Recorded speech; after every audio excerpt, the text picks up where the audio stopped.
Didier, France, EPP Group. Monsieur le Président, chers collègues, le respect de la Convention européenne des droits de l'homme engage l'ensemble des États membres du Conseil de l'Europe.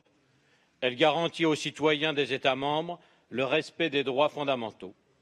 Certaines circonstances peuvent nécessiter des dérogations et la mise en place d'un régime temporaire d'exception. Toutefois, cette dérogation temporaire doit aussi être proportionnée. En France, l'état d'urgence a été décrété suite aux attaques terroristes de novembre 2015, au cours de laquelle 130 personnes ont été tuées et 413 blessées. Jamais la France n'avait connu pareil massacre et le gouvernement devait réagir. Il l'a fait dans le respect des règles prévues par l'article 15 de la Convention européenne des droits de l'homme.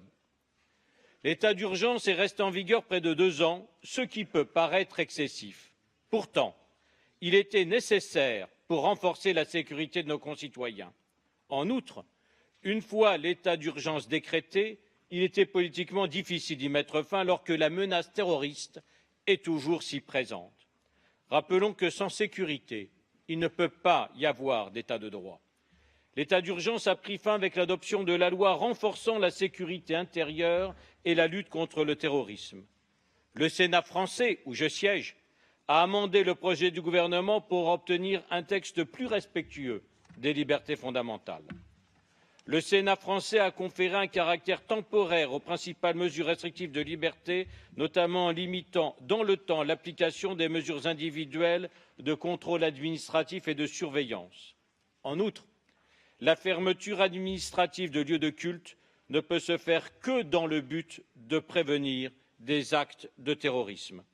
Ceci montre le rôle que nous, parlementaires, pouvons jouer pour faire garantir le respect de l'état de droit.